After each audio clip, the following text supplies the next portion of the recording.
అక్క నమస్తే అక్క, ఏం పేరు మీ పేరు? నా పేరు కవిత.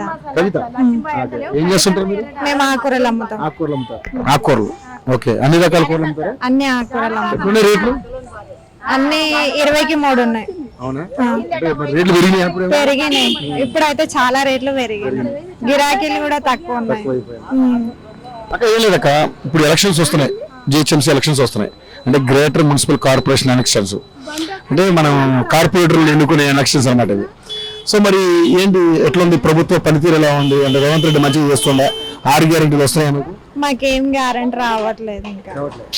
రేషన్ కార్డు ఉంది దగ్గర, వస్తున్నాయి. మరి మీకు 2,500 ఇస్తానని ఇచ్చారు, ఇయ్యాలి, ఇంకా రావట్లేదు 2000. ఇల్లులు కూడా ఏం రావట్లేదు. రాలేదు సార్, ఇంకా అప్లై చేసుకున్నాం కానీ రాలేదు. మరి ఇప్పుడు ఇది 200 యూనిట్ల కరెంట్ ఫ్రీ వస్తుంది, అది కూడా రాలేదు సార్ ఇంకా.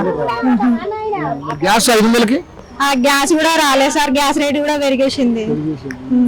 సో మీకు ఓన్లీ సన్నబియ్యం తప్ప ఏం రావట్లేదు? ఏం రావట్లేదు. ఆ సన్న బియ్యం కూడా ఫస్టే ఉండే ఆ రేషన్ కార్డు, ఆ కార్డు మీద ఇప్పుడు ఇస్తారు.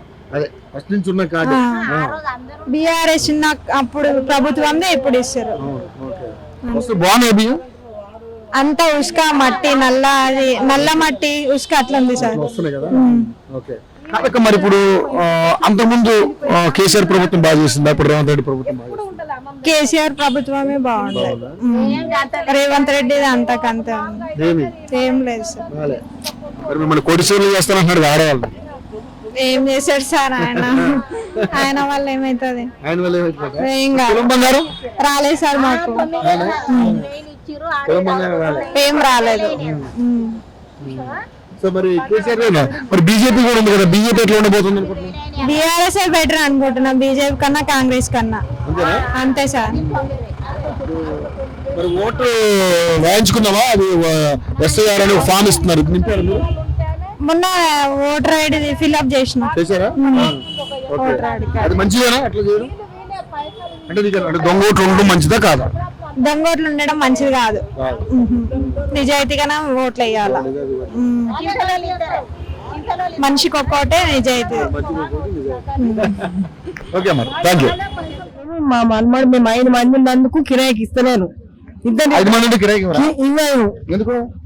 ఫ్యామిలీ ఎక్కువైతుంది, ఖర్చు నీళ్ళ ఖర్చు ఎక్కువ అట్లా అని ఇయ్యక నా కొడుకు కోడలు నా మనమడు వేరే ఉన్నాడు, నేను మా ఆయన వేరే దగ్గర కిరాయికున్నాం. కిరాయిలే, నా కొడుకు కిరాయికే ఉన్నాడు, నేను కిరాయికే ఉన్నా. ఇంతవరకు మాకు ఈ సెంట్ భూమి లేదు, మాకు ఇల్లు లేదు, ఏం లేదు. చేసిన ఎన్నో రాలే. కేసీఆర్ చేసిన, రేవంత్ రెడ్డి చేసిన, 6 పథకాలు అన్ని అమలు చేసిన, ఏం లేదు. ఇవే బస్ ఒక్కటి ఫ్రీ, ఆ ముక్కిపోయిన బియ్యము అవి, ఆ బియ్యంలో 3 నెలల బియ్యం ఒక్కసారి ఇస్తే ఇంట్లో తెచ్చి పెట్టుకుంటే లక్క పురుగులు మొత్తం అవి మొత్తం దెయ్యంలో మారుతున్నాయి. ఏంది మొత్తం జ్వరం వచ్చి 3 రోజులు అయినా జ్వరం వచ్చి ఆ సంచులో బియ్యం తీసుకొచ్చి పోసుకుంటే మొత్తం మూకలే, సగానికి సగం మూకలు. అటువంటి పరిస్థితి ఎల్లదీస్తున్నాం మేము. మాకు ఇల్లు లేదు, ఏం లేదు. ఇల్లు మరి ఎంతగానో బతిలాడుతున్నాం, అయినా అని చెప్పేసి గవర్నమెంట్ చెప్తుంది మరి. ఎక్కడ లేదు.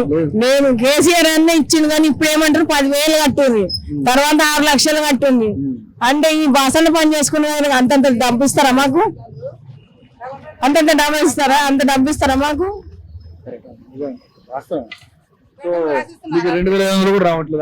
ఏం లేవు. ఇప్పుడు ముసలి వాళ్ళకి 4,000 పింఛన్ అన్నారు. పింఛన్ లేదు, ఏం లేదు. మా ఆయనకు 60 ఏళ్ళు ఉన్నాయి, 65 ఏళ్ళు అంటే ఇంతవరకు ఆయన పింఛన్ లేదు, ఏం లేదు. ఆయన కూర్చోబెట్టి నేను నడుపుతున్నా సంసారం. నా కొడుకు కూడా ఒక దగ్గర, నేను మళ్ళీ 200 యూనిట్ల కరెంట్ ఫ్రీ కూడా లేదు. మాకు ఈ నెల 1600 బిల్లు వచ్చింది. పొద్దంతా ఇక్కడికనే ఉంటాం, మేము పళ్ళకాడనే ఉంటాం.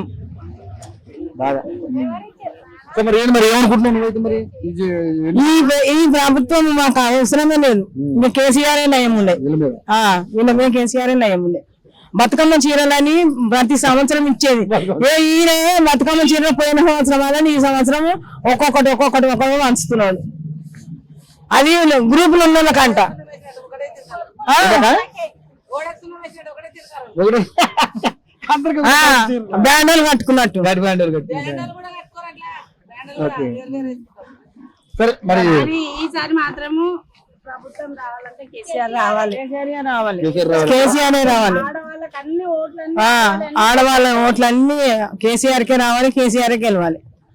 నువ్వు మరి ఓటు ఫిల్అప్ చేసుకున్నావా? నింపినాం. సరే అమ్మా మరి రైట్.